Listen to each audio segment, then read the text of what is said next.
My name is Chris. I am one of the CDSS college advisors. That's me in the sort of fuchsia colored top on the screen there. What you will notice on this screen is we have a team of about five-ish college advisors. We actually are in the process of bringing more people onto our team to do more support for college advising. And some of these people may be moving into different roles. So don't get too attached to the faces on the screen necessarily, but just to know that we do have a large team that's here to support students, specifically with regard to the college side of your academics here at Berkeley. And that's to distinguish it from the major side, because you come in declared a CS major in the College of CDSS, and that becomes important, and you'll see why in a minute. I just want to give you a real high level overview of some of the CDSS college policies and requirements and how those fit together with your major requirements and policies. Obviously, as transfer students, you bring with you a lot of experience and you have college experience. So really more what I'm trying to help you think about today is what's specific to CDSS and how that might be a little bit different. Some of the key policies I think that is important to keep in mind as a transfer student is the semester limit. So here in the College of CDSS, we expect all transfer students to graduate within 5 semesters. Once your CalCentral is all updated and you're enrolled in classes for the fall, you can see your expected graduation term posted in CalCentral. It actually anticipates 4 semesters, and lots of transfers finish in 4 semesters. So CalCentral anticipates that. If you would like to extend to a 5th semester, you can request that. And that's something that the college team will be able to do for you. You don't have to request it now. You have plenty of time to do so, so I'm not going to get into it. But just to keep in mind that when you're making your plans, you're looking at 5 semesters to complete. And that doesn't include summer. Summer is a term, not a semester. So we're thinking fall, spring, and if you want another fall, something like that. That includes all students in CDSS, whether you're a double major, simultaneous degree, you're studying abroad, all of that fits in that 5 semesters. So keep that in mind if you have this wild idea of doing 4 majors. Probably not going to happen in 5 semesters, and that's okay. We'll talk more about that in a bit. We also control the unit requirements for each semester. We do require in CDSS that students take 12 units each semester to be considered full-time. There are some exceptions to that. Student parents, if you're working full-time, DSP, you may be approved for a reduced course load, but that's not something that happens automatically. You would want to request it. And our team, again, reviews those and gives those approvals. And if that's something that's important to you, reach out to us and we can talk more about it. Again, not appropriate for most people, so just gonna leave it there and let you know that you can always reach out and we're happy to talk you through those. That's the minimum per semester. The maximum per semester, it's a system enforced rule, is 20.5 units. We do not recommend that you enroll in 20.5 units in your first semester. Most students never get close to that limit. You don't need to take that many units to graduate on time. There may be a scenario where for one semester you may want to go above that. There is a process to request an exception, but it's, again, so rare, let's not even discuss it today. If it's something that comes up for you, we can talk about it. And the third sort of big bucket of policies that the college oversees are majors and minors. You are coming in to UC Berkeley in CDSS declared in a computer science major. That's already set up for you. If you were thinking about adding a minor, maybe you have a strong passion in dance or theater and you want to do a minor in that. That's something that you would need approval from our team for. It's generally something we're really supportive of. We can help process that for you. If you wanted to add a simultaneous degree, meaning a major in another college alongside your CDSS major, maybe you also are thinking about going to med school, so you want to do a major in biology or psychology. That's allowed. It's tough, right? Because you have to do all the requirements for both majors, both colleges. But that is a process that we can help you walk you through. You get approval from all of your advisors and the college can support that. And finally, if you wanted to add or change your major, but stay within CDSS, we actually have a comprehensive review process whereby you apply to take on a different major. either additional to CS or instead of CS. And that process happens once a year in January. And there's no guarantee out of that outcome. So and as a transfer student, you really want to do that in your first year, because if you do it in your second year, you're going to run out of time. So, and there are some eligibility requirements, and a lot of information about that is posted on our website. We don't see a lot of computer science students trying to leave computer science, so I don't want to go too in depth, but if that's something you're thinking about, adding a second major in CDSS or changing your major, it is definitely something you want to talk with the college about and your prospective new major before January. And we can guide you on what that process looks like. We can help you think through whether or not that's the best path forward, if there are other options to satisfy that particular interest that you have. All right. So in terms of the degree requirements, here at UC Berkeley, you have multiple tiers of requirements that you have to satisfy. There are UC system requirements, UC Berkeley requirements, and those might be specific course requirements like entry-level rating, right? Which as a transfer student, you already have satisfied. It might be unit requirements. It might be GPA requirements. In addition to the UC and UC Berkeley requirements, there are college requirements. CDSS has like essential skills you have to satisfy, as well as you have to maintain a certain GPA, 2.0. You have to reach 120 units to graduate. And of course, computer science has these requirements as well. And so what I want you to understand is that the various requirements interact in different ways, and hence all of the arrows pointing in all of these different crazy directions. Don't panic. It's actually pretty straightforward. So, you're going to have access to these slides later. We'll put them in the B course, and all of these things that look like they're links are links, and they link to websites with explicit information, as well as, of course, all the information that's in your B course. But just to keep in mind, in order to graduate, you have to satisfy all requirements for the University of California, all requirements for the College of CDSS, and all requirements for your major. Oh, I should have taken, well, anyway, maybe you're interested in all three. I should just put computer science there. An update for next year. And the good news is, as a transfer student, as we know, you're bringing credit with you. So this minimum total units of 120, as a transfer student, you're probably already bringing 60 to 70 units with you. So you're already making progress toward that with your transfer credit. You probably, if you did CalGETC or iGETC, you have already finished breadth requirements in reading and composition if you have a full iGETC or CalGETC. So don't panic and look at this and saying, I only have 5 semesters. How am I going to do all this? There's time, because you have probably already accomplished a lot of this. And so to think about how your transfer credit is going to apply to college requirements and UC requirements, here's a handy little table of what is automatically satisfied by a full iGETC or CalGETC. Assuming you do it before you get here, you can't finish it, next year. Like, so if you're almost finishing, you just need one more course to finish your full CalGETC, please do it this summer. It would make your life so much easier, if you can. And if you can't, that's okay, because all of these requirements could be satisfied by a transfer course, as long as it's an appropriate transfer course. So these top ones here are UC requirements. These bottom ones are the CDSS requirements. And you can see the 7, 8, 9 courses can be satisfied automatically by CalGETC or iGETC. So there's going to be more here, and there's good links. There's links in your GBA B course as well. So another great place to look through that and to find your way to our website to see what specific courses do you need. How do you look those up? Most of you are coming from a California community college and are very familiar with assist.org, so I'm not going to go into the great details about that.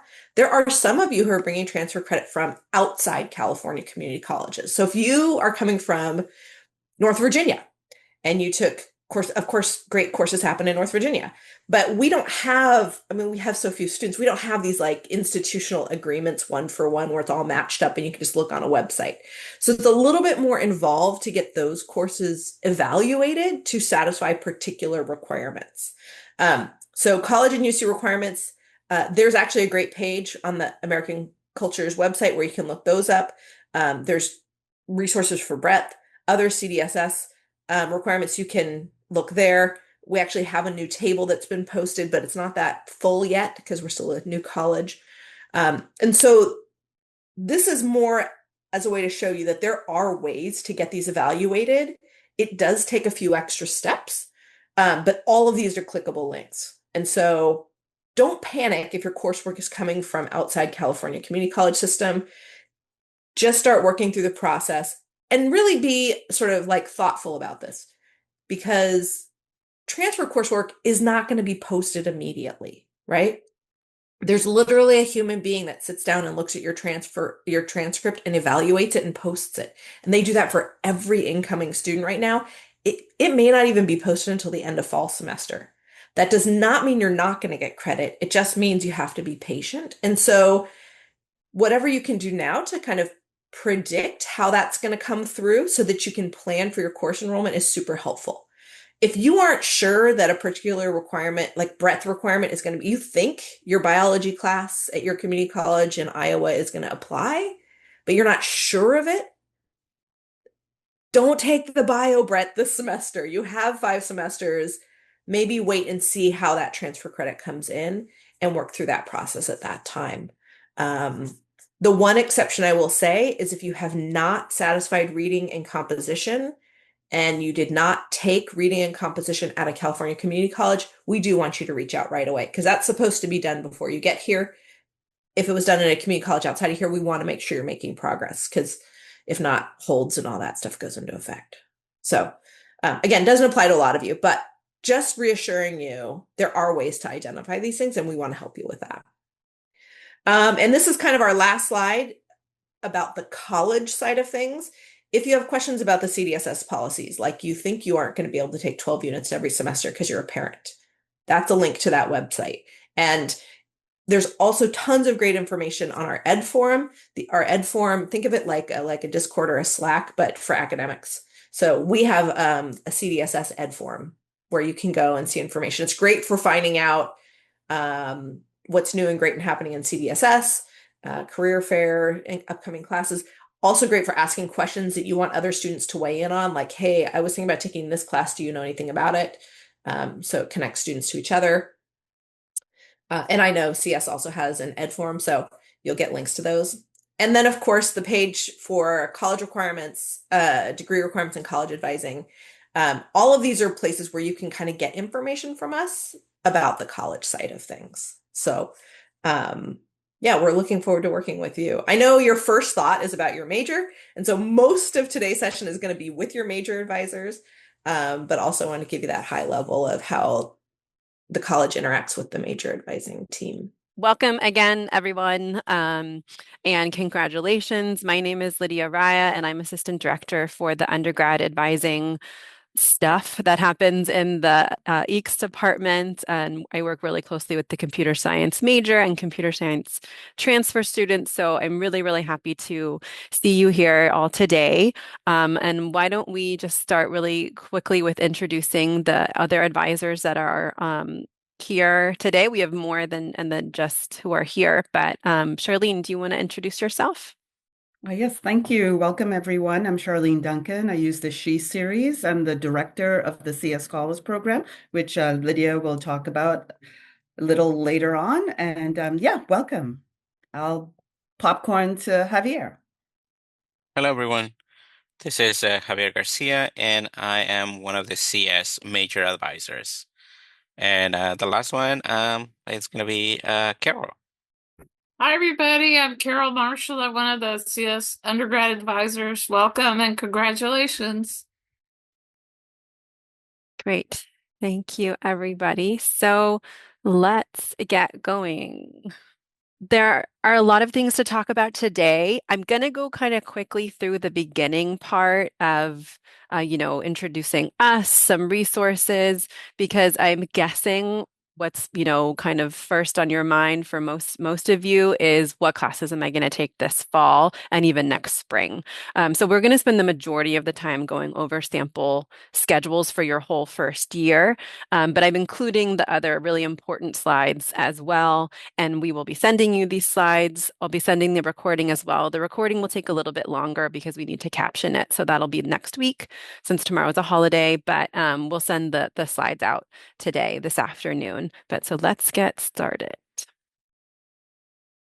So again, we are the computer science advising team within the Department of Electrical Engineering and Computer Science. So we work with Chris's team, which is the Computing, Data Science, and Society, the college advisors. So it's a bit different than most of you are coming from community college, where you have a one-stop shop when you go to counseling, and they know everything about all majors and programs that your community college offers. You usually work with, one counselor there.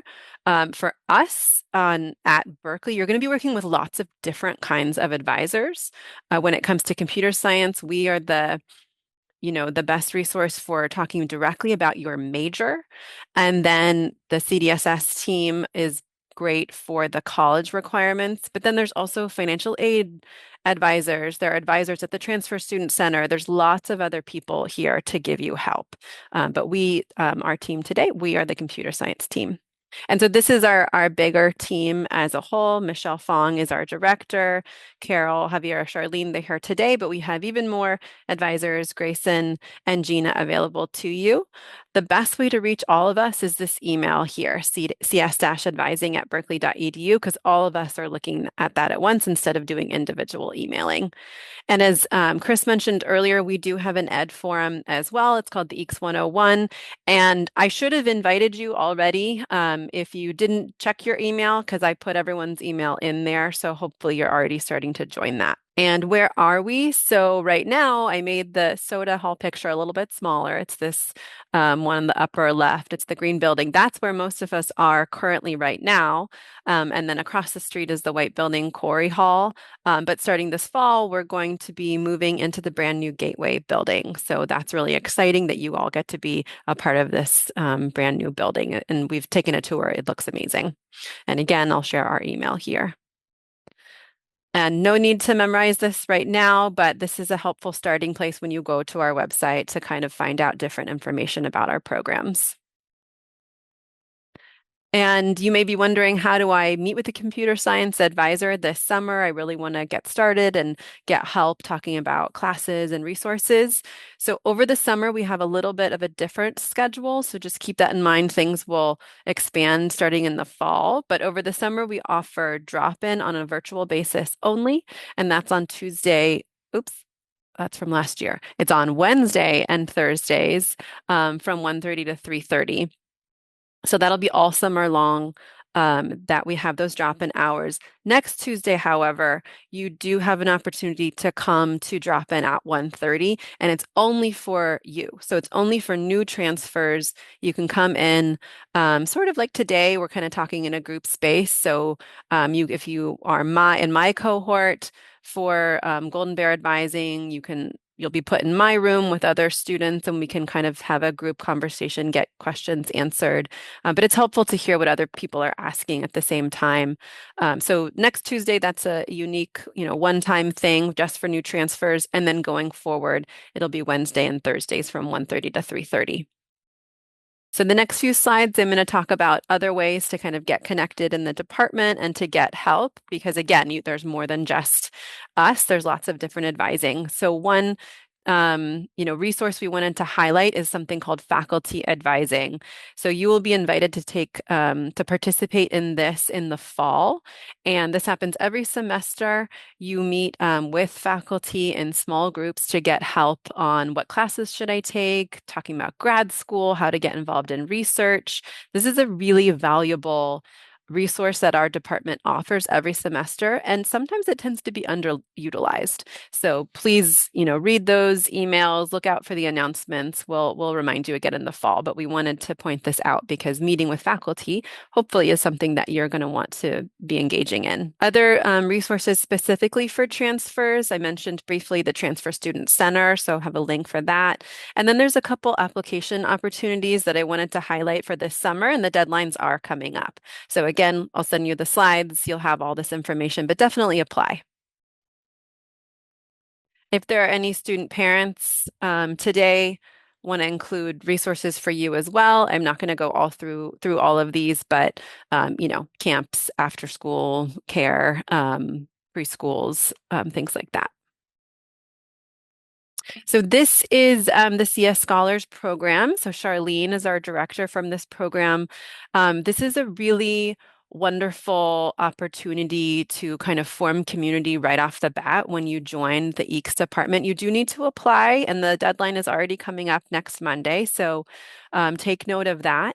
But if you are, feeling a little bit nervous about joining and you would like to get that community building and sense of belonging, this is a really great way to get a head start on that. It's a cohorted program. If you're starting out in CS 61A, the really big lecture, this is going to put you in, a smaller discussion and lab section with other students who maybe they don't have as much CS background coming into Berkeley. Might not be entirely applicable to this group because as transfers, you do mostly have experience coming in, but it's still, if you're looking for that community experience, it is worth applying.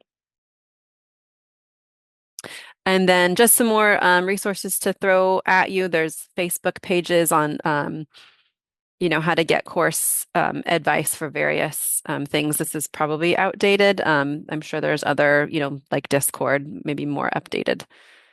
Oh, we have a question. Yeah, there's a question. Lydia is asking where the slides will be shared. So we are going to be sending them via B courses. So right now, hopefully you are familiarizing yourself with B courses because that's where a lot of instructions are coming for Golden Bear advising. So please look in your B courses. Okay, so this next section is going to talk about a lot of what Chris was speaking to earlier about transfer coursework. This first slide is for community colleges from California only. So if you transferred from out of state or another four-year institution, this slide is not for you. But if you are coming from a California community college, you'll want to pay attention. Basically, this slide is just saying, use Assist. Assist has done the work for you. So there's no additional step right now for you to get any coursework evaluated. So you can rest assured that Assist has already done that. If Assist says you only have partial articulation, probably to data structures, CS61B, or maybe CS61C, then there is an extra step for you to do. You can submit to our form right here and let us know, what class did you take, and then we'll verify that you do qualify for what's called a bridge course. It's a 1-unit course that's just going to complete the work that you're missing to have the full articulation. So fill that out and we'll review it. And if you qualify, we'll send you a permission code. Also keep in mind, even if you do qualify and you want to take the full course with us, the full data structure, some students say like, yeah, I have some background, but I don't feel super comfortable. So I'd rather just take the full course at Berkeley. That's totally fine. It's up to you. And you can talk more with us before you decide. Okay, so now California community college students, don't pay attention to the slide, but if you are from out of state or another or another four-year institution, you'll want to pay attention here because this has more specific instructions for you. For your math courses, those are not going to come to us because we are not the math department. We want you to send those syllabi directly to the math department, and they have really clear instructions on what to do. Once they evaluate your coursework, then we want to see it so we can update your record. For getting CS coursework evaluated, we will evaluate CS 61A, B, and C. So again, you can submit your syllabus, but now it's to a different form to have something evaluated.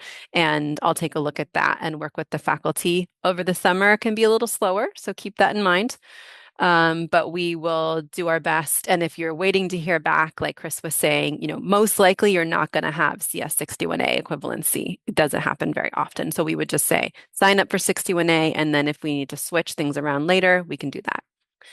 And then for CS 70, we do not take transfer credit for this class. So even if you took a discrete math class elsewhere, it does not articulate to CS 70. So that's a class you will be taking with us at Berkeley. So here I'm including the class requirements for CS. Definitely take a look at this on your own time.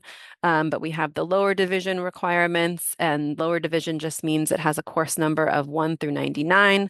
Some of those you will be finishing up in your first year because they're not offered at many, many community colleges. So that's normal. And then we have upper division requirements. So that's typically about 6 classes for us to finish the CS major.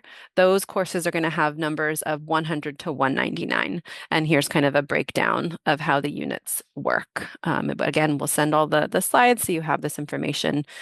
I don't want to overload you too much, even though I probably already have. And then this is just a different visual to understand your requirements for the CS major. On the left, it's those lower division classes. You can see the numbers are lower than 100.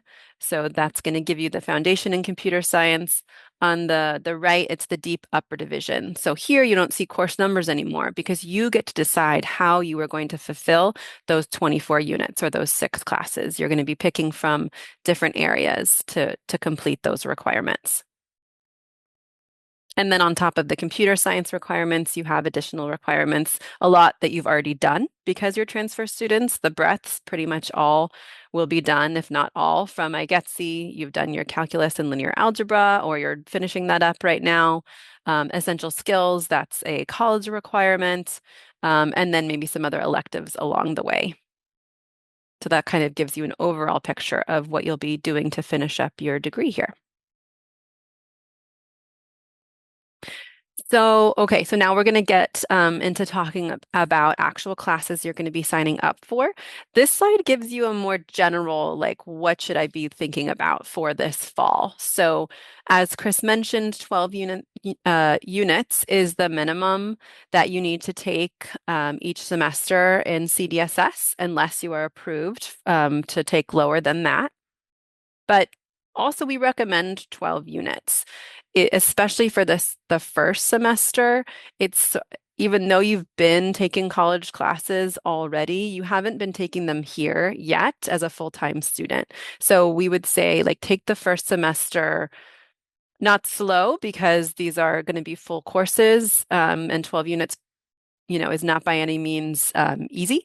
However, we don't want you to load up too much in your first semester while you're already going through a big transition.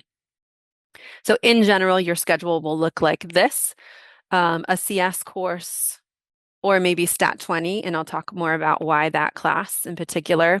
That would be course number 1, another CS course, and depending on your transfer coursework, yours is going to look different than from somebody else's. As a third course, it would be a non-major class. So this would be a good time to get, say, your American Cultures requirement done, or maybe another college requirement. And that would get you to 12 units right there. So you could just stop there. Or you could take, some like a 1-unit seminar or something called a decal, which means it's facilitated by other students. And these are on all sorts of topics. It could be something CS related or electrical engineering related, or it could be on how to solve a Rubik's Cube or something on Harry Potter. They're all over the map. These the schedule is not released until like right before the semester begins. So you can check that as we get closer to the semester. Okay, so now we're going to talk very specifically about, what actual classes you could be taking. I think I either have 4 or 5 different samples here.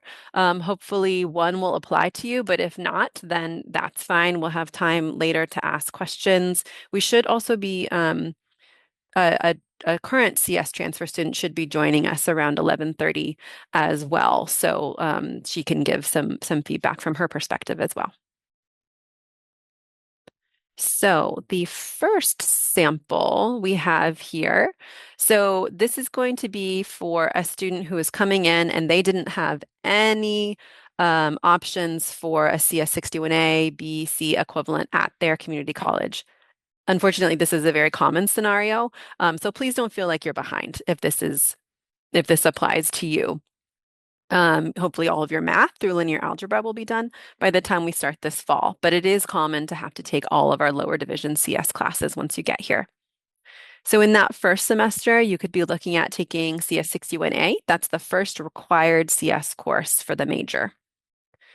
Stat 20 could be an option for your second class, and there's a couple reasons why you might want to take that. The first reason is this does fulfill a college requirement that you may or may not have taken already. When I've talked to transfers, they have not necessarily taken a stats class at their community college, and they maybe also didn't take AP statistics in high school and took the exam, so they are missing the statistical reasoning requirement. And so that's a good way to kind of get this requirement done. Along with that is it's going to fulfill a prerequisite to take an upper division class later, which is called Data 100, Principles of Data Science. That class is not required for you to take, but it does count for our major, and many students are interested in taking that class, so it helps to just get all of your prerequisites done early. So that could be an option for you. As a third class, it's that American cultures. That's what the AC means.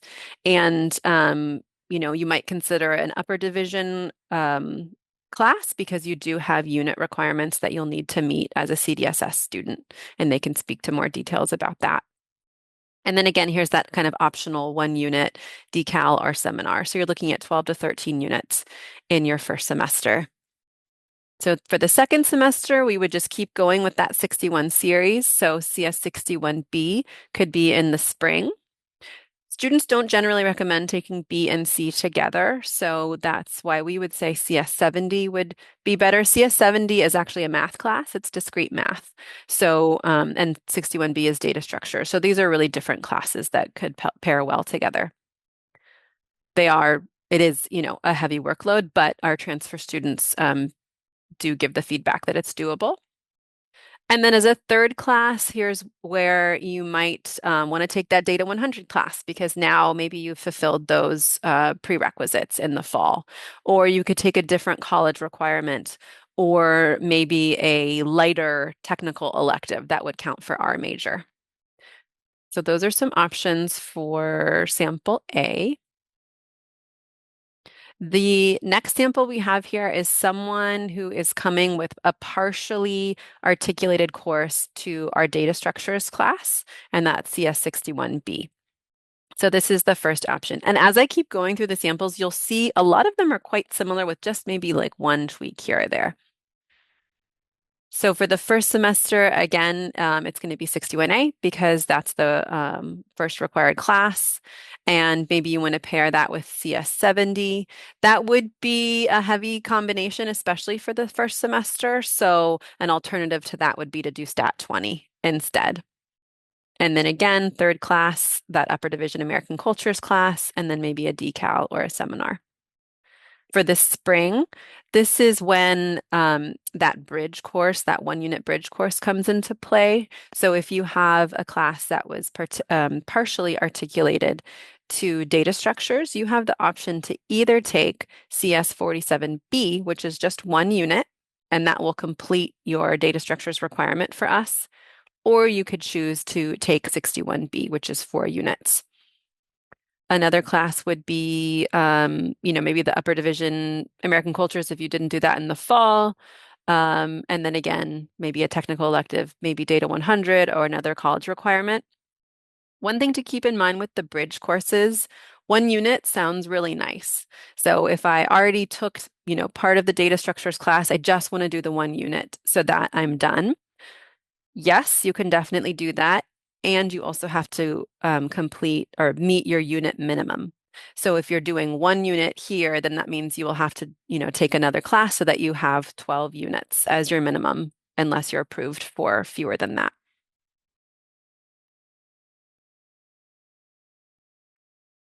And this is sort of just another example written out, but this is saying, yes, stat 20 in the fall and then CS 70 in the spring, but pretty similar to the last sample here.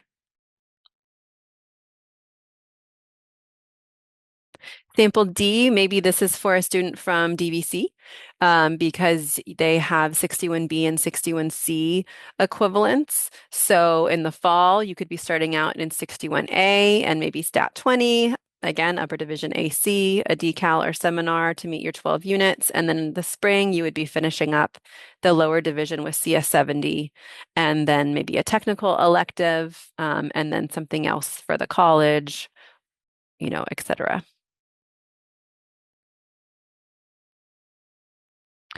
The next sample here, this is if maybe you went to Laney or Evergreen, and those are the only two schools that have an equivalent to 61A. So instead of you starting out in 61A in the fall, you're going to go into 61B.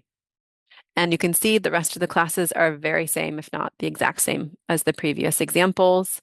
In the spring, you would be doing CS 70. You could do the tech elective and then something else for the college. You could do 61C and CS 70 together, maybe kind of had some mixed feedback on that combination over the years. But this would, I would say, be kind of a more balanced schedule for your first year. And then this is the other option. If again, you have, you went to Evergreen, you went to Laney, you have that 61A articulation. In your first semester, you could do 61B and 70 together. And then, upper division AC, a decal. And then in the spring, you would be finishing 61C, your lower division computer science requirements. Yeah, somebody's asking about 47B. Yes, if it says you need an additional class for data structures, that's 47B. So you can write to us at our email address that I just put in the chat, and we could give you a code. You'll need an add code. And then they're asking about data C instead of 20. Does that fulfill the stats requirement? That does, right, Lydia? Yeah. Data 8. Yes, the only reason I don't have that on the slide, you can definitely do that.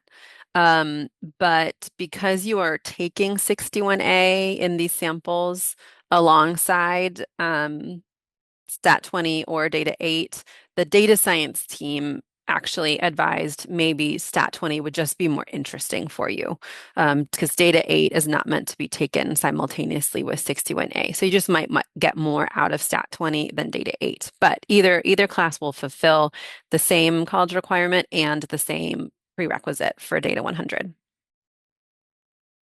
Yeah, we had a question about taking 61A and B together. So I think this brings up an important thing you're going to run into at Berkeley about prerequisites. It's very important to take them seriously, even if they're what we sometimes call soft prereqs, meaning the system will allow you to add a class, but you don't have the prerequisites. So this would be an example where the system might let you add 61A and B together, but 61B does clearly state that 61A is a prereq, and there may be concepts that you don't have that you need. And so this is not something that we would recommend. And please remember, while 61A is a great class and it's really interesting, and if you come in experienced, I'm sure you're going to do well, but it is a very fast moving course. And it's very dense. There's a lot of material. So you want to go in and prepare yourself properly for both classes.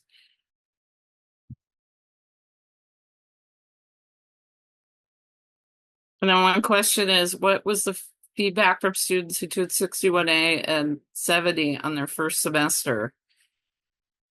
That's a really common first semester for transfer. It's not ideal. It could be quite, you would probably have to cut back on other activities, but it's not, it's common. I would just say that, it'd be a rigorous semester is what, yeah. Would you agree, Lydia? Yeah.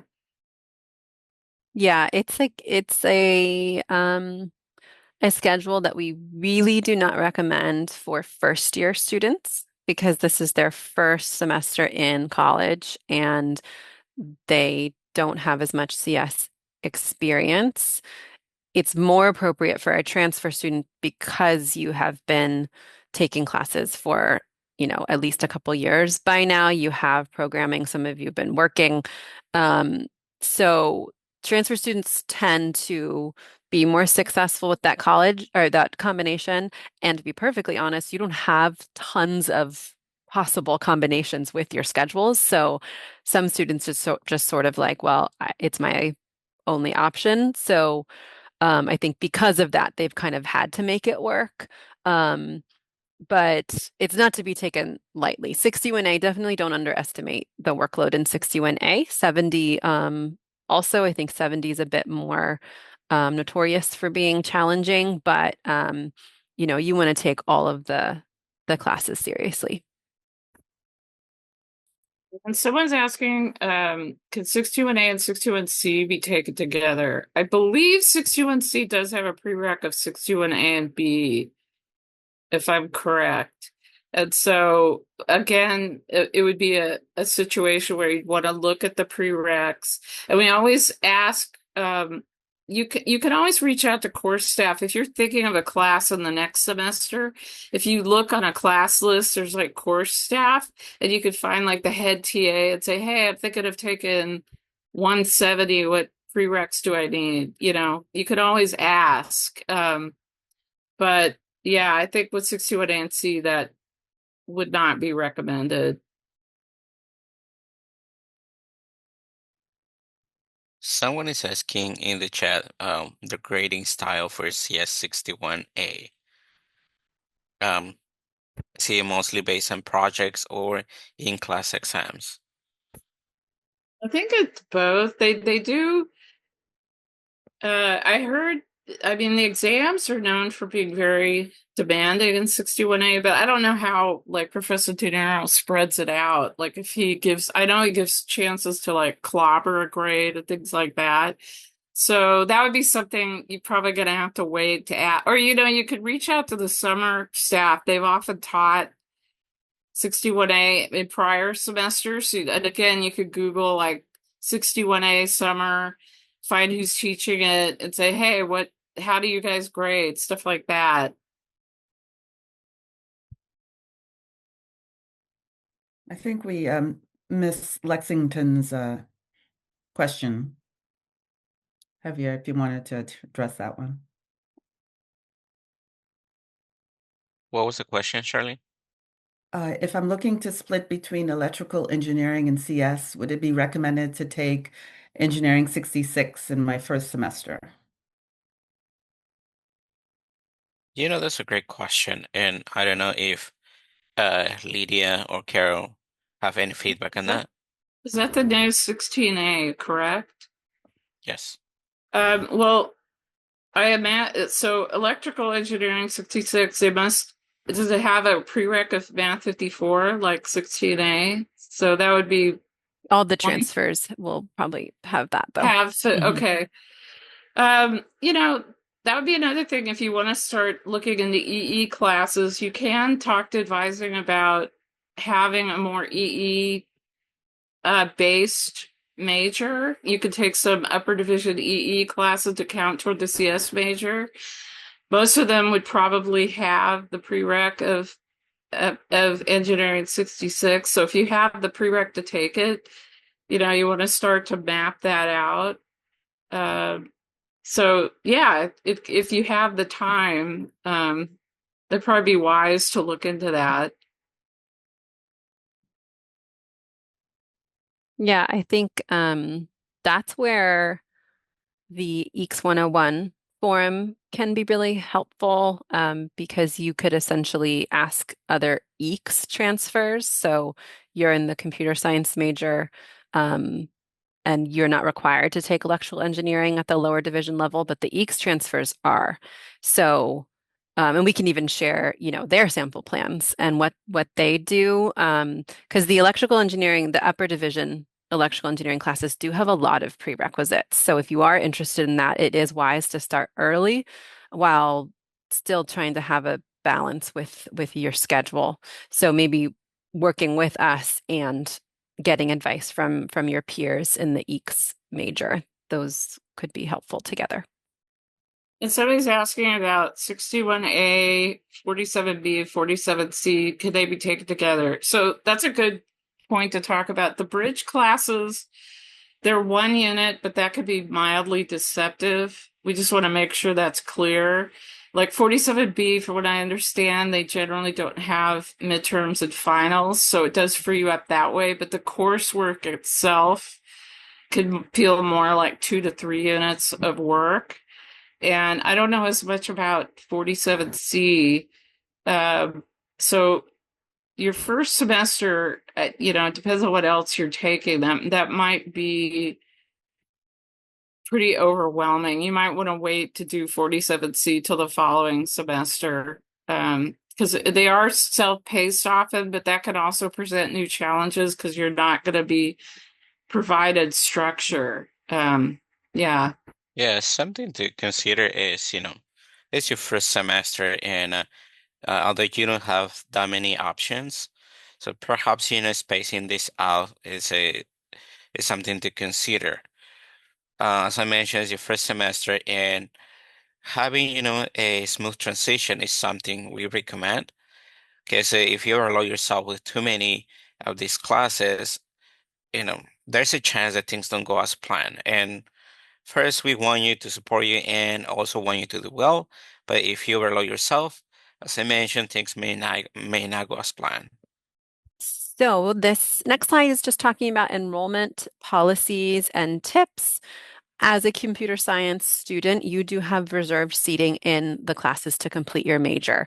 So you shouldn't run into issues, enrolling into 61A, 61B, 70, etc. If you do, however, then on this link here for getting into computer science classes, that'll point you in the direction of who to reach out to. If it says there's an open seat for a computer science student, but I'm waitlisted, why is that? And then also you can just get some general understanding of how the enrollment policies work in our department. In general, kind of like we've been talking about so far, is try to be as strategic as you can when you're doing course combinations. Maybe 47C and B and 61A is technically possible to sign up, but is that going to be the best schedule so that you're successful in the fall? Maybe, maybe not. So try to think about like the semester as a whole. I think it's very helpful to look through syllabi and see, they might not be up right now, but you could look at the summer schedules and, how many midterms are we talking about? What are projects falling at the same time? Try to think about everything from start to finish instead of just getting through things as quickly as possible. As we mentioned earlier, you could consider taking Stat 20 or Data 8 along with 61A in your first semester so that you could take Data 100 later. Data 100 will fulfill requirement for us. And a good way to do like a nice pairing would be always like a lighter non-computer science technical elective, which is a requirement for the major. So trying to pair that with a heavier upper division class later. And if you're not interning, maybe that's the time to take a summer class with us. And, when you don't have to balance quite so many units together over the summer, if you're on financial aid, it's a 6-unit minimum.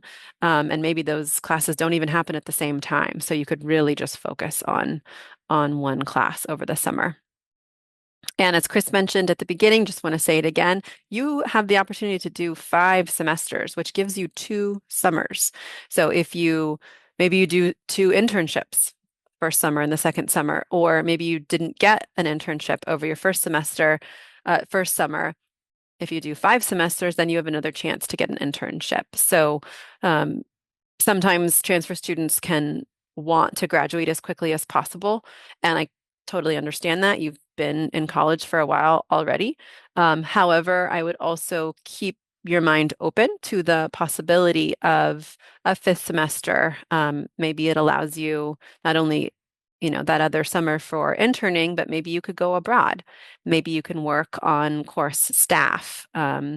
Maybe you can do an extra semester of research. The longer you're here, the more you get to learn about your new school and what the opportunities are available to you.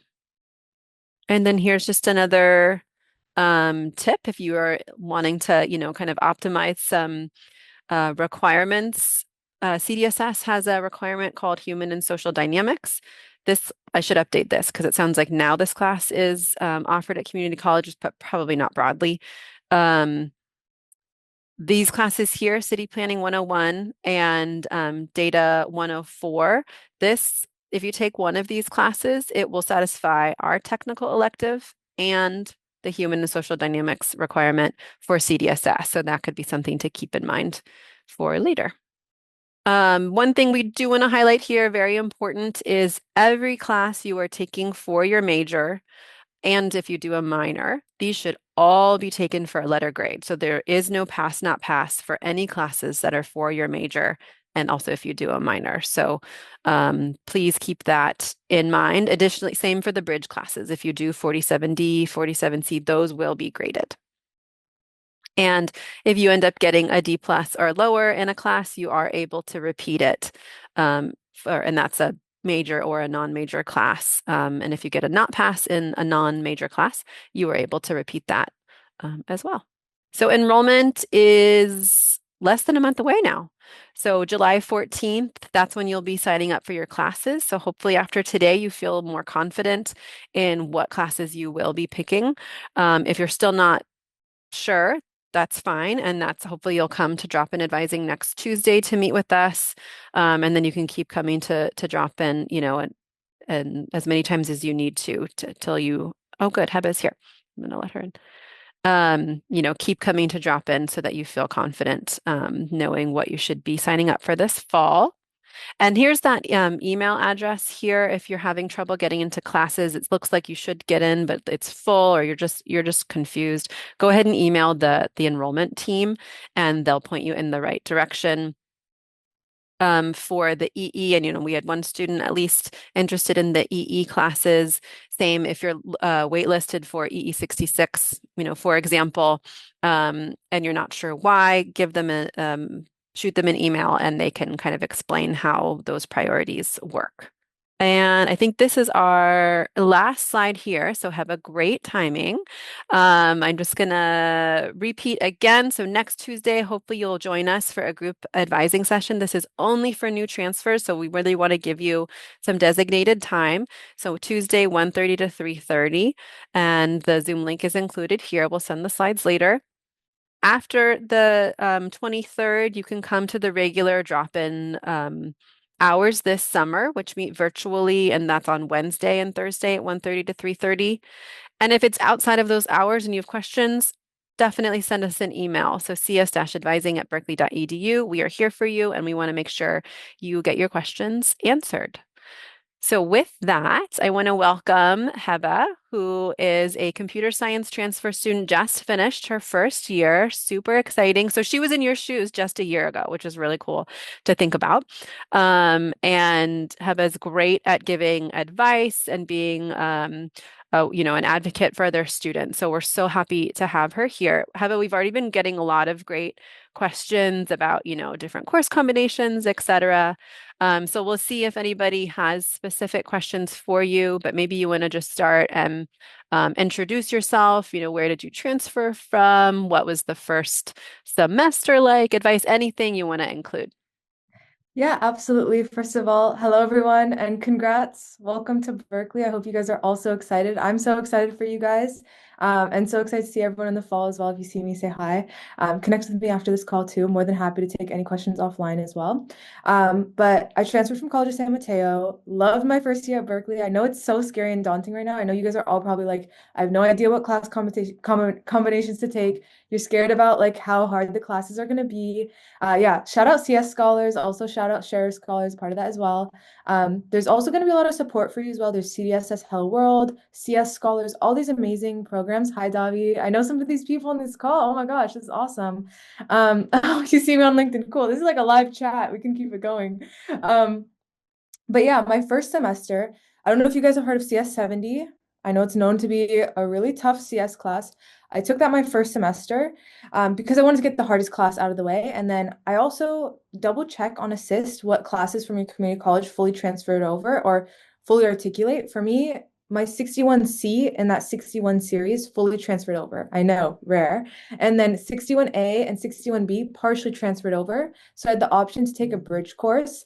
I don't know if you guys covered bridge courses earlier. Thumbs up, thumbs up. Okay, awesome. So you guys know that. But for me, I decided to take 61A normally with other students. I was able to meet other people in my classes. Also because I had previous programming experience, it was an easy class. But it depends. It also was kind of a good transition to know the style of CS classes at Berkeley because I was familiar with programming. So that's something I really recommend. So try to know yourself of like how well you adjust to things. Are you good on just being, async, etc. And then I took 47B in the spring, the bridge course.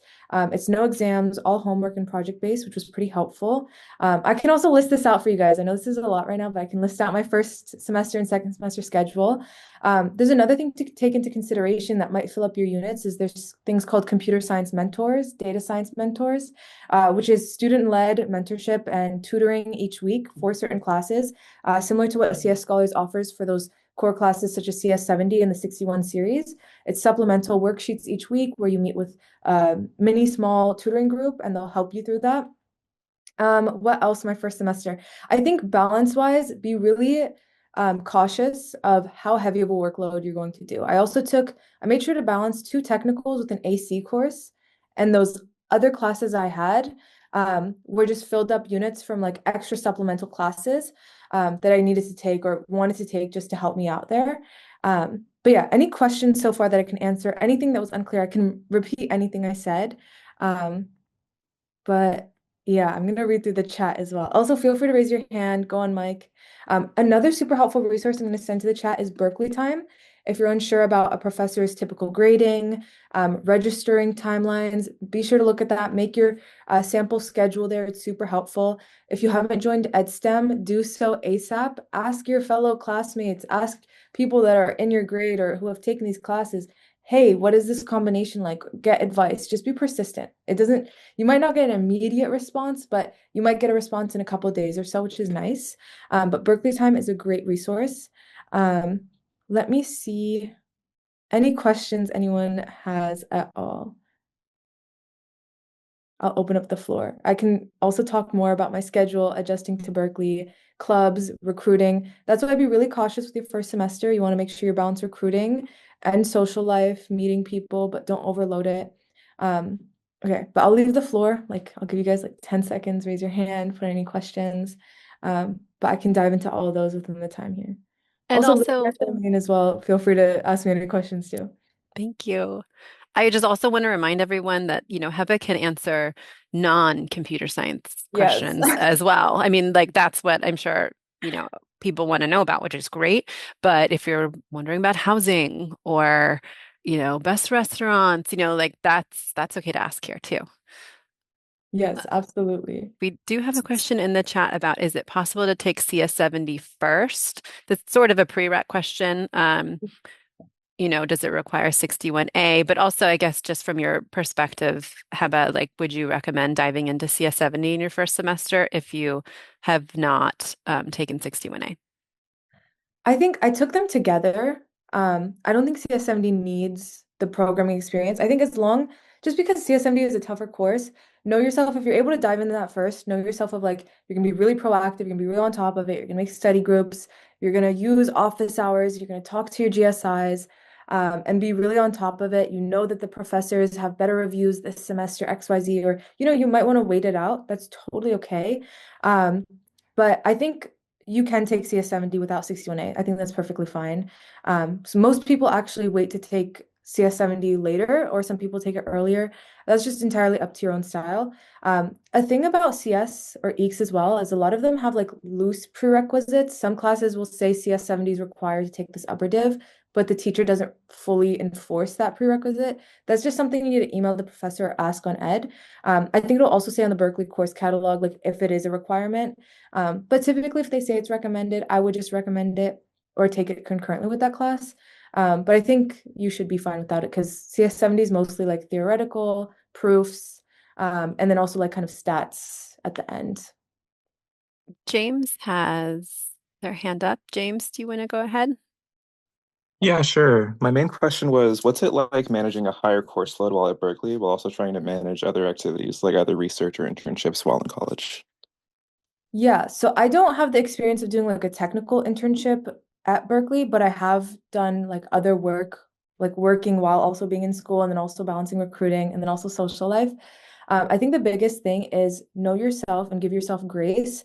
Don't overload yourself. Time block. I think you're going to see everyone uses Google Calendar at Berkeley like religiously. Like time block when you have time for certain things. If you know you have a group of friends and you want to see them each week, just make a consistent study session where you guys see each other, like just at a cafe. Like that's a great way to just catch up with people, but you also can still be focused on your school and on your classwork. So finding that balance, that middle ground, not everything needs to be like a party or an outing or you know what I mean? And then when it comes to recruiting timelines, really prioritize education, like your classes and recruiting first. I think that's most of all. And then within there, give yourself break periods. Like don't burn yourself out. You don't need to be doing everything every second of the day. But yeah, really time block, use Notion, like weekly trackers, like list out your goals and your tasks for the week of what you're going to do each day. Like since CC, I've been using like a daily, weekly tracker of like things I want to get done on Tuesday, things I want to get done on Wednesday. And I give myself grace where I can move those to other days of the week if needed. Or if I realize, you know what, I'm tired right now, I'll push these tasks to tomorrow, etc. Or using that in like parallel to Google Calendar of like, I have this time block of just time just to purely get rid of any tasks I want to get done. But yeah, okay, let me go through any, and did that answer your question? Feel free to like follow up with anything if that was unclear. No, that was great. Thank you so much. I appreciate it. Awesome. Okay. For how you can contact me, I'll put in my LinkedIn in the chat as well. Feel free to message me. I'll also put my email. If I'm not monitoring my LinkedIn messages, I try to catch up with those every week. I promise you guys. But if anything, just keep on following up. I try to respond to every message I get. I swear. I swear. Okay. I will also put my Berkeley email so you guys can message me. Okay. So while we're at Berkeley, can we take some of our community colleges like AC at community college or some of our classes at community college? You can take some of your classes at community college. I don't know about an AC class. I think that needs to be done at Berkeley. Your American cultures class, I think, needs to be done at Berkeley. Correct me if that's wrong, just because I know there's no CC classes I've heard of that directly transfer to fulfill that requirement, which is why it's required when you're at Berkeley. You can, they don't offer many. You can Okay. take it at community college, but keep in mind community college only offers lower division. Yeah. So if you have a 36 unit upper division requirement that you have to meet in order to graduate, and our major will take care of a lot of that. Like you'll get 24 upper division units just by completing the major, but there's still 12 additional upper division requirements that you'll have to pick up along the way. So if you do an AC class at Berkeley upper division, that'll give you 4, like a big chunk towards that requirement that you have. So you could do it at a community college, but it would not go towards the upper division requirement that you need to meet. Okay, yeah, awesome. I would highly also recommend just taking the class at Berkeley. We have so many amazing ACs. They're also one of the more like fun classes you could take. You can dive into something you're interested in. You can meet a lot of people that are not from your major too, which is always great. To make friends from like all different backgrounds, which is amazing. And it's also a nice like kind of balancing out class to have when you're taking more technical courses in a semester. So I highly recommend just taking it at Berkeley. And they're not known to be tough classes, like kind of unfiltered. A lot of them are known to be like, okay, you can get an A here with not super high effort, compared to like certain technical classes that are like notorious for being really stingy with A's, if that makes sense. Okay, Let me read through the rest of these. Okay. For other classes at Berkeley as well, you can take them at CC and transfer them over, but it's gonna be like lower div. Like say if you want to take data 8, that can transfer, like something like that for like a statistical reasoning requirement, that can transfer over from a CC.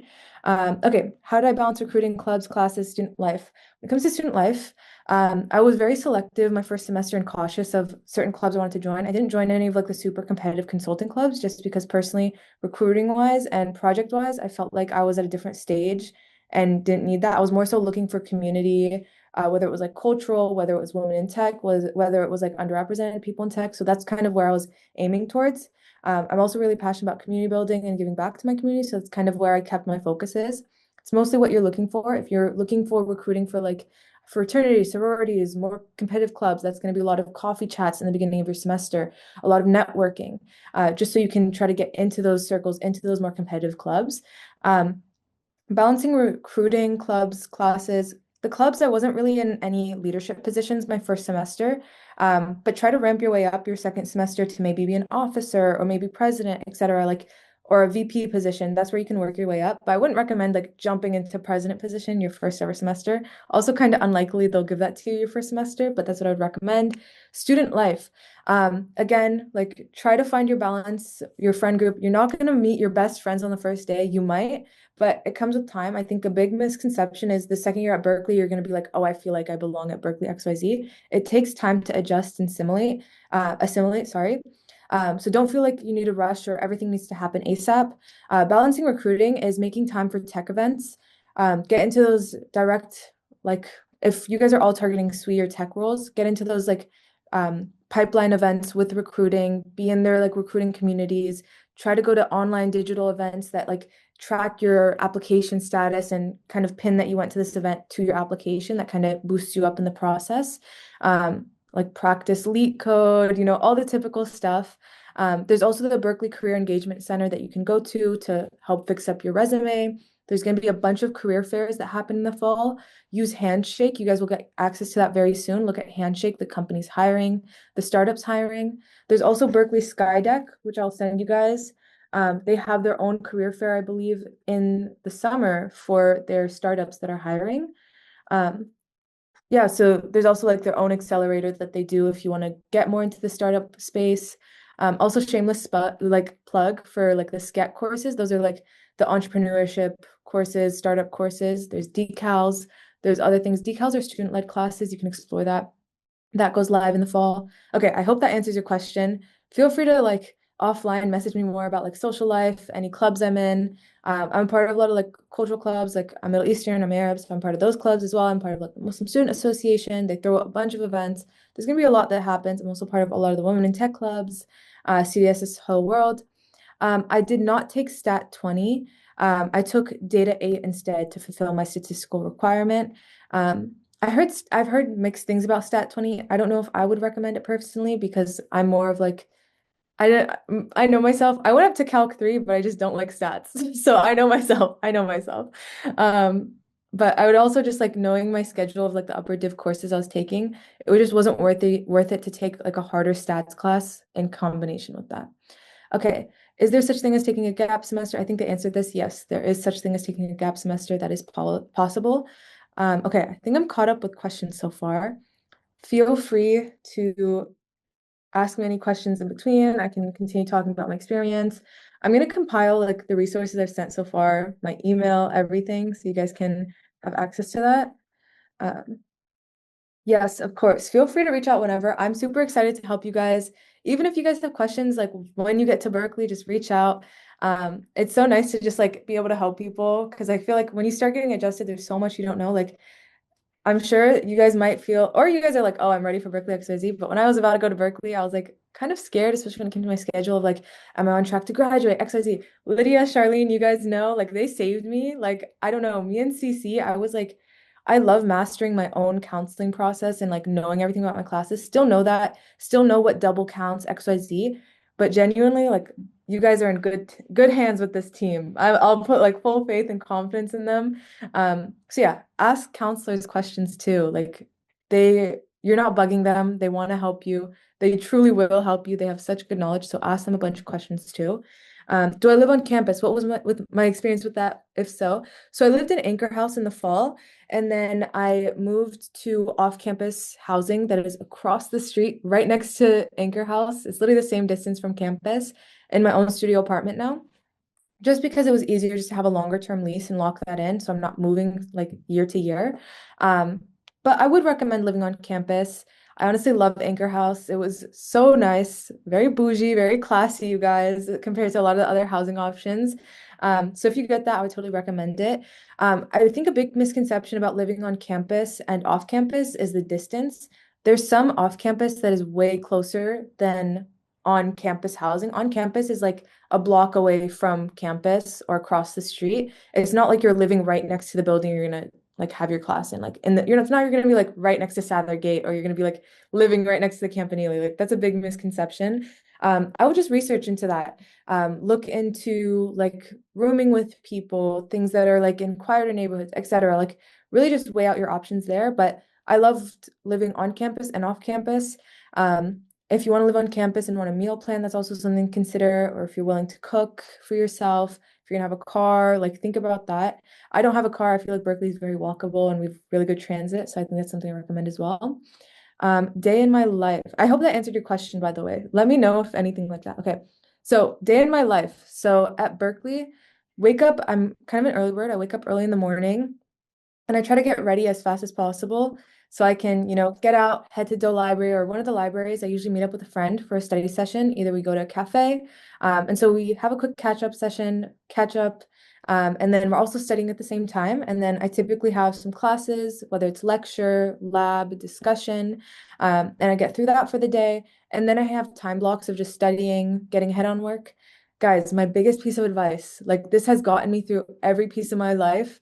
Always try to be as ahead as possible in all your classes. Berkeley, all their classes have websites and it has the full class schedule, everything that's on there. If you want to look up 61A right now, you can see the previous class websites, the past exams, past homeworks, everything. You can get ahead and study. So right when the school year starts, try to get at least like front load some of the work and try to get at least like 2 weeks ahead in all those classes. Definitely helps. So you have those grace periods of, oh, I don't need to study as much as possible today. You know what I mean? It's more so study a little bit every single day. So by the time it comes to exams, you're in a good spot, and you're not as stressed. That's what I really recommend. Okay, so day in the life, that's like a bit of a snippet. I'll like try to grab lunch with a friend on like Telegraph. There are guys, if you like matcha, Berkeley is for you. Berkeley is amazing matcha, amazing Vietnamese coffee. I don't think I've drinking as much caffeine as I ever have since going to Berkeley. It's kind of bad, guys. I'm not a caffeine person. I just like the taste, I promise. But that Vietnamese coffee, your heart will pump like it's crazy. Oh my gosh, like be careful. Okay, really good food spots here as well. Definitely try it. People are friendly, good experience. There's gonna be a lot of things being like, oh, Berkeley's socially dead. I've seen only events, like genuinely. If you're a commuter, that's totally fine as well. I feel like you're not missing out too much. You don't have to live on campus to be involved. Genuinely, like people will make time, people will make effort. Like I have so many friends that commute to Berkeley and back. Like people will make time. You just need to find the right crowds and find your people. You know what I mean? And if you don't find belonging at Berkeley immediately, create that sense of belonging. Find the people that you mesh well with. You don't have to like kind of assimilate or force yourself to fit in a certain group. Okay, let me see any other questions. How do I officially report the summer classes I'm taking at my community college to UC Berkeley so they transfer over? I think that's something you have to do with transcripts or records. I'm going to also hand this question over to Lydia or Charlene on how to officially report summer classes because I didn't take any summer classes going into Berkeley. Yeah, it looks like Carol responded, so thank you. Thanks, Oh, Carol. my bad. I'm so sorry. No worries. No Okay. worries. Cool. Thank you so much for that, you guys. Okay, as a transfer, your transfer. Oh, okay, wait. You just answered. My bad. I'm reading the answer. Okay, this is so useful and so. Oh, thank you guys. I'm so happy this is helpful. I'm so happy to help. Yeah, let me send my LinkedIn, email. Any other questions? Feel free. Oh yeah, by the way, you guys, I'm at Google right now. I'm working from office. If anyone wants a tour and is in the area, let me know. Charlene, Lydia, I'll give you guys a tour. But I love it. It's been amazing. I was wondering if you'd share the path you took, how you balanced your first year at East Berkeley while preparing for interviews. Okay, I think a lot of this is like my balance and preparation. When it comes to recruiting timelines, you guys, I'm going to put you guys all on a strict program. You guys are all going to be on top of it. Monitor job postings daily. Sign up for things like SweList. Review those GitHub repositories that post opportunities. Perfect your resume. Use Jake's resume template. I'm going to send you guys all these resources. I'm listing out things. I'm going to put it all in a beautiful one text message so you guys can get it at the end. Don't worry. Okay. So have that ready. For interviews, if you've heard of things like the umpire method, like for behavioral interviews, use the STAR method, theme map. But I think the biggest thing is you want to get your foot in the door, right? You want to get those interviews, network as much as possible, leverage LinkedIn, find out about those recruiting events, meet with recruiters, meet with people in your field, coffee chat them and make authentic relationships so you can get referrals to these companies.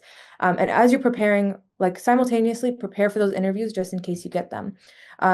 Look for opportunities that target transfers. If you don't get the immediate opportunity you want to get, that's okay. Just persevere. Like right now, the market is tough, but I have the strongest belief, like if you are motivated to get to a certain role or position, even if it doesn't happen immediately, you will get there one day as long as you have the belief and determination in yourself, you guys. We need to be motivated and you guys need to persevere. I know it's a tough market, but you guys will all make it. I have confidence in all of you guys. Leverage Handshake on Berkeley. Like I think Berkeley as a name as well is huge. Like I've been in interviews where they won't tell me that they've gone to Berkeley, but they'll end it off with Go Bears. And that's kind of like a whoa, like, that's how I know I'm good. So Berkeley's good. Leverage the alumni network. Coffee chat alumni. Be like, hey, I went to Berkeley. I'm going to Berkeley right now. Like, I saw you went to Berkeley in XYZ year and you're working at Meta right now. I'd love to coffee chat you, talk about your work. It sounds super interesting. If they don't get back to you, that's fine. Like, follow up in a week or two, or just reach out to so many people, People are also busy. So if it's a 15-minute coffee chat, that's also perfect. Yeah, but there's also kind of structure. So get your resume down, prepare for interviews at the same time, and then network. And that sets you up to get those interviews and be at those events and kind of position you to be a really competitive candidate in this field and in this market. And at the same time, you guys don't have a gatekeep mindset. I feel like the most successful people will never gatekeep opportunities. We'll always share opportunities. When we uplift each other, that's how you uplift yourself. Have that mindset. The most successful people in the field are the people that don't compare themselves to others and are only in competition with themselves and their own success. So that's what I recommend. Okay, any other questions? I hope that answered your question as well. And nice to see everyone again. Super happy to help out. Feel free to reach out. Yes, let me try to compile a lot of these resources. Jake's resume template is great to get past those like ATS scanners, like the automatic scanners that they have. I can send that to you guys as well, alongside my LinkedIn. How early? I started applying to internships from like last year. I started recruiting in like April, but that doesn't mean you guys are behind or anything. Just start from now. I'll send you guys also SweList. It's a way for you guys to get daily in your inbox the internships being posted every single day. It just scrapes the web and it'll show you all the internships being posted. Monitor those postings, apply as soon as you can. But make sure your resume is good. Let me also send over my LinkedIn for you guys. And feel free to reach out. Also, kind of a shameless plug on Instagram. If you look up Google Students, I made a day in the life vlog for them. They posted, hype it up, interact, say go Bears. Yes, this is Berkeley people at Google. So hype that up. That went live yesterday. If you guys can repost that, Charlene, Lydia, if you guys know anyone that runs like CDSS or something, or I can ask Marcia. I'm meeting with her soon, so I'll try to get them to post that on the Instagram repost. I'll send to our EECS person too. Oh, thank you. I would appreciate that. Okay. So far, I've compiled a list, but any other questions, feel free to reach out to me, you guys. Like, I am more than happy to help everyone here. Don't feel afraid to just reach out, meet new students, meet your peers. And I know a lot feels unclear and ambiguous right now, but with time, your skill set, what you're starting to put down right now will compile. And like a year from now, you guys are all going to be here and you're going to be like, oh my God, Hiba told us this is going to be okay. And it ended up being okay. And you guys can be like, oh my God, Hiba predicted that. It's going to be okay. Okay. What do you mean when you say you're recruiting? Recruiting means like, as in like recruiting for like software engineering internships for the following summer. So a lot of that starts, peak recruiting timeline is from like late summer. So I would say like August to September to November is like peak internship recruiting. That's when like a lot of the FANG postings go out, a lot of big startups, etc. But there's another kind of peak of recruiting that happens in the spring with like other FANG companies like Amazon will recruit. Apple is notorious for also recruiting in the spring pretty late sometimes. Their process is kind of confusing to me as well. I don't know how Apple really like picks everything out, but like some people hear back in like March, which is kind of crazy. But yeah, I hope that answers your question. I can clarify anything. Okay, and let me Sorry. just, oh, sorry. Sorry, go ahead. Heba, you may have, I was looking up something online. Did you respond to Amy's question? Oh, I'm so sorry. I missed your question. Oh, okay, Okay, thank how many you. coffee chats, networking events, etc. did you attend? Oh my gosh, so many, you guys. Like, never say no to an opportunity. Just go. You'll meet honestly, the funniest thing is you meet people at these events, and even if they're your peers, XYZ, like in a couple months, they'll be in a different position where they could maybe refer you or connect you to another person, XYZ. So just connect with as many people as possible. Connect with recruiters. Stay in touch with them. A big trick is like hype up their content on LinkedIn. If a recruiter says, "Hey, I just got this promotion, XYZ," hype them up on LinkedIn. That's a great way to get recognition. You could tell them like, "Oh, I saw your your LinkedIn post. That's awesome." And that's another way for them to notice you because I don't think not every candidate is commenting and interacting with every single post of theirs and following up, you know? So I did do a lot of coffee chats. I think my balance was like every 2 weeks I just try to have at least like 2 coffee chats. But I didn't like overload it when I was like doing a lot of recruiting, but did a lot of coffee chats. Summer is a great time to do a lot of coffee chats too. I think over the summer, I did like over 120 coffee chats, you guys. But a lot of them were like 15 minutes, kind of like seeds, and then you build them up more and more. Another great thing about coffee chats is a lot of these people will become your mentors and they will do mock interviews for you, especially if they're engineers like Uber, Netflix, etc., doing mock interviews for you on how that company interviews. It gets you so ready. I think the best way to practice for technical interviews is doing mock interviews with engineers that are willing just to dedicate 30 minutes or 45 minutes of their day just to practice doing a technical mock interview so you're ready when it comes to the actual thing. So I really recommend that. But yeah, I also just love attending tech events. I love like being part of that community. XYZ, it's super fun. Be selective about certain tech events. Sometimes there's bad tech culture, you guys. Stay away from that. Don't be a part of the clicky tech culture. Just try to surround yourself in those communities that really want to uplift each other. Don't be in those spaces where they compare each other or like look at you at stats or they only care about Fang or XYZ. Like you should care about your own growth and each other. Everyone's like support everyone and like everyone being uplifted, which I recommend. Okay, I hope I didn't miss any questions. Anything else? Guys, 3 minutes left. I'm kidding. But yeah, feel free to reach out anything offline. How do you mainly hear about networking events for tech? Okay, I'll also send this. Luma is a great resource for finding tech events in San Francisco, especially if you're in Berkeley, you can just BART over to the city. Luma has an entire calendar called SF, and it's all tech events that companies post. Another time is you can just go to a company's like early career website and they have a way to join their talent community so they can invite you via email. As I built more of a LinkedIn presence, I've gotten direct invites from companies, which is really helpful. So having more presence online. I'm also a part of a lot of communities like Color Stack, which is for people of color in tech, Rewriting the Code, which is for women in tech, Girls Who Code. They host a lot of corporate events in collaboration with certain companies. I was literally at an event at eBay last night, which was like a networking mixer. So that's really helpful. It also gives you a lot of exposure to industry professionals and what it's like to work at these companies. Interviews are a two-way street, you guys. Like, also figure out where you're appreciated in the field and what companies are good to work at, work-life balance. Like, I know the market's tough and like everyone wants something at least, but I think it also have like ethics and your own like pickiness of like where you want to work and like where you should work and where you should put your talents towards because you guys are all so incredibly talented, I'm sure. So any company would be super lucky to have you guys.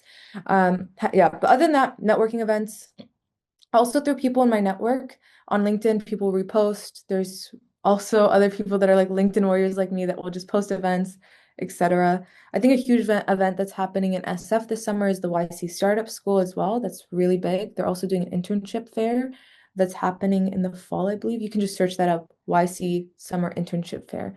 But yeah, let me send the opportunities I have so far because I know we're about to end our meeting, but Berkeley Skydeck for opportunities, startup info, their own career fair this summer. They're huge with Berkeley.